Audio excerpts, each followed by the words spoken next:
joining us. If your station just dialed us in, it is Tuesday, the first day of March, 2011. We got Max-Keiser joining us here in a few minutes from Lebanon, there in Beirut. We've got Pastor Lindsey Williams live joining us, part 3 of the interview we started a few weeks ago.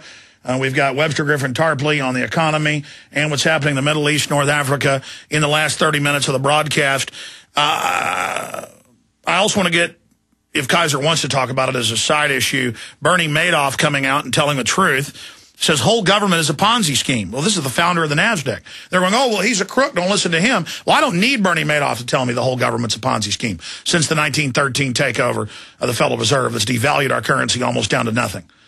And no matter how much we put into it, how much tax money, how many unions we cut, it's all just putting perfume on a pig, putting lipstick on a pig. It does nothing. You get rid of fractional reserve banking. You have the Congress take back control, the issuance of currency and credit, and we follow Ron Paul's plan, and we can fix it. If you don't, we're going to be just like every other third world country, and that's the globalist system to bring us into economic bondage. And Joseph Stiglitz, when he quit the World Bank in 2002, the documents got leaked. We're not saying he did it, where the IMF and World Bank cold-bloodedly planned this for third world countries, as well as the West. But joining us now from Beirut is Max-Keiser on the situation in Lebanon. We're starting to see rockets being fired again. We've seen confirmed media reports of Blackwater, now XE, working with the biggest mercenary firm out of South Africa, in North Africa, in Somalia. Max says he has intel on Blackwater training in Israel and planning a strike on Lebanon. Remember, a year before Iceland fell to the bankers, Max predicted it because he had inside sources. He didn't predict it, he knew it. So we have to listen to Max. Max, good to have you here with us. Alex Johns, welcome to be back. Yes, I'm here in sunny Beirut, Lebanon. And the word on the street is that we're waiting to hear about indictments from the UN relating to the Hariri assassination in 2005, and that Israel is setting up some Blackwater operatives to come in on the back of that announcement and start trouble again in Lebanon. And so Israel not wanting to strike themselves because of the public relations disaster that would pose, they're trying to ferret into the country Blackwater operatives at this time. And so that's kind of the buzz on the street. Everything hinges on this announcement, on these indictments coming down on the Hariri assassination. Well, can you, I mean, do you have anything that's bona fide, or it's just your sources on the street? Well, that's the buzz. You know, this is just 2 years ago. There was 80 people got shot down dead in the middle of the 2 blocks from where I'm staying as part of sectarian uprising. Hezbollah is trying to protect the interests of Lebanon, and Israel, of course, and their allies are trying to tear the country apart. So there's always a ready state of alertness, I would say, in the city of Beirut.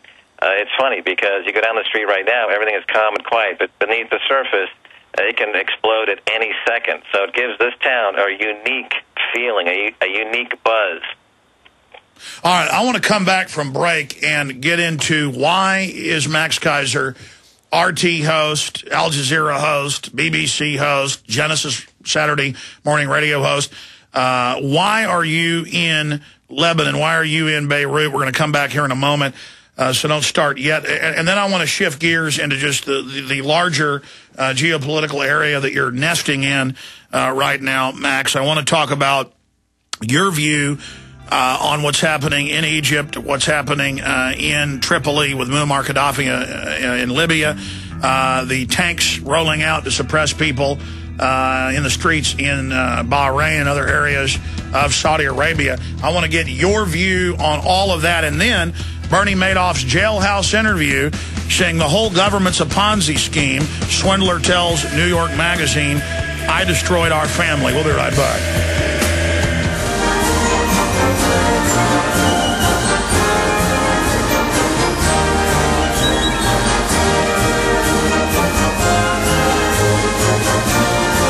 Max-Keiser needs no introduction. He's reporting for us live from Beirut, Lebanon. Lebanon. He's also going to be in Egypt the next few days, reporting live here on air with us Thursday. He's a filmmaker, broadcaster, former broker, and options trader. He's known for the invention of virtual specialist technology in the Hollywood Stock Exchange. And he's also known for his very accurate predictions. I remember him 3 years ago, along with many other economists and financial researchers we have on, saying as the dollar devalues, as the world reserve currency, it's going to trigger food riots. And we've been seeing those intensify. That clearly is one of the main ingredients in the political atmosphere. But there's clear evidence that the globalists have decided themselves to trigger it so they can try to control it. Max, why are you in Lebanon? You wanted to go see all this for yourself? Money in motion. Money is in motion, Alex Jones. You've got revolutions happening all over the region, North Africa, Middle East, and there's billions of dollars moving around. And I'm talking with people, meeting with bankers, meeting with fund managers and high net worth individuals, convincing them to buy silver and gold, but principally silver, as part of the war against J.P. Morgan, to crash J.P. Morgan and buy silver. So I'm talking to people who represent billions and billions of dollars. I'm going to Cairo tomorrow, and you can see the price of silver hit a new 30-year high today. Gold is hovering at a new all-time high today. It's the global insurrection against banker occupation. When I explain to these people in Cairo and in Beirut and across the region that everyone's revolting, the revolutions are all tied to the same guys, the same corrupt bankers. You know, the housing barracks of the world are just puppets for the same Goldman Sachs, J.P. Morgan scum. So by buying... So what do you see being behind all this then right now? J.P. Morgan. J.P. Morgan and Goldman Sachs, the Wall Street banks, are behind all of the puppet regimes because they milk them for all their worth. So now that this money is in motion, because anytime you've got regime change, as you have, people are moving lots of money. And by the way, you know, I was on your show last 6 months ago when the UBS scandal hit and the Credit Suisse scandal hit about how these banks in Switzerland were caught hiding money and laundering money. I said at the time, 6 months ago, I don't know if you remember this, but I said at the time that a lot of that money was going to go to Tel Aviv.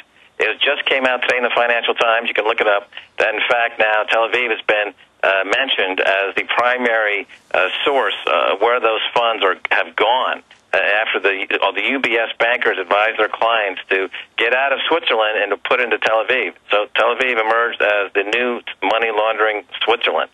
But anytime you've got regime change like you do now, it's billions are in motion. So I know from my years on Wall Street, that's the sweet spot. That's the best time to go in and pitch people as to where that money should go. So I'm telling people, directing this into precious metals, gold and silver, as a way to overthrow the master regime, J.P. Morgan, Goldman Sachs, the regime of the regime. This is the way to take it down. And we're seeing, for example, in Italy, another big story that just came out, I don't know if you saw it, but bankers in Italy are now asking the government to go back to a gold standard. Yes, I did see that. What do you make of last week, the Egyptian government moving to ban people taking gold out of the country? Well, this is, like I said, there's huge currents, cross currents, and money is in motion. So the people with the most money, of course, they don't respect boundaries much, but they've got incredible buying power. Let me ask you this question. We know that it's these big globalist interests that have used Switzerland, the Caymans, and other Luxembourg, other areas as safe havens to hide their money.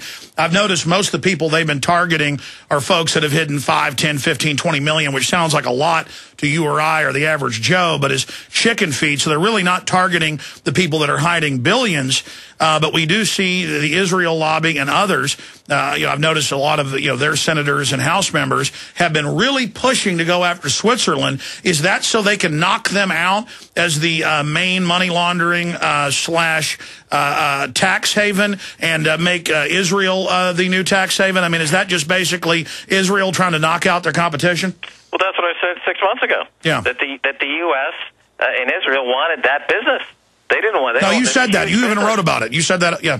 You're on record, Max. Why give it away to Switzerland when the U.S. and Israel can take that business? And that's exactly what they did, and that's what they're doing. And now it's come out in the press. Today, there was a first story I saw in mainstream press that said, the UBS bankers are now going for another round of investigation because it's come out that they directed the clients, when they were under investigation, to go and open accounts in Israel and other places. But look at this story that just came out today, Alex. Financial Times, quote, from the Pentagon, financial terrorism suspected in the 2008 economic crash. Now, on your show, I refer to the 2008 crash as a direct result of financial terrorism. Well, let me stop you. Again, we're not tooting our horn here. We're calling it exactly like it is. In Obama deception and Fall of the Republic, which you're in, we all call it financial terrorism. We broke here first when we got the congressman on from California, Brad Sherman. He came on the show. Then later, Senator Inhofe confirmed. And that's what I was arguing with this big banker on the airplane about when I flew to New York this weekend.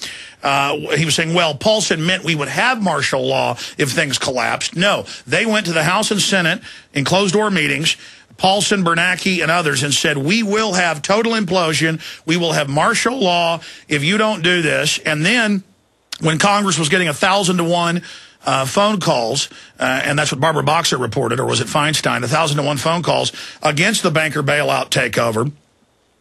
It was on record that the head of the Treasury, the head of the private Fed, they all went out and said, it's over, depression, and destroyed confidence themselves and engaged in financial terrorism. Then last year, you called it, that 1,000-point drop in a day was a shot across the bow. And now the Pentagon's saying, oh my gosh, that was financial terrorism, but they're going to claim that the Easter Bunny did it. Well, they're claiming it came from the Mideast, Islamic states, or the Chinese military. It says right here in this story, sufficient justification to question whether outside forces triggered the 2008 using financial terrorism coming from the Middle East states, Islamic terrorists, or Chinese military. Well, the same thing 6 months ago with Stuxnet. Israel and the U.S. bragged that they jointly developed the Stuxnet, but then I see headlines, government says we must have Cybersecurity Act that takes over the web, the internet kill switch, because of things like Stuxnet when they launched it. Well, who has the most advanced financial terrorist weapons in the world? It's Wall Street, J.P. Morgan, Goldman Sachs, high-frequency trading, algorithmic trading, all of the things that we did cause the crash of 2008, as we talked about on your show, were the result of by crashing the system on purpose. It wasn't something that came out of nowhere. It wasn't economic. It was an act of financial terrorism, and we've seen it since then. Now the Pentagon, in this report, is calling it for what it is, acts of financial terrorism. They mistakenly point the finger to outside forces. They need to point the finger at what's happening internally on Wall Street because that's the source of it. Max, again, you'll be reporting for us more in the next few days when you get to Egypt. But what do you make of the jailhouse interview that New York Magazine broke over the weekend where Madoff says whole government is a Ponzi scheme, Goldman Sachs is a Ponzi scheme? Well, we don't need Madoff to tell us that. I mean, he is the founder of the NASDAQ, but really what he's done is small fry compared to the 1,500 quadrillion in derivatives created that they've gotten us to basically underwrite with our tax money, with our labor. I mean, Bernie Madoff is talking about the trillion-ton elephant here in the living room.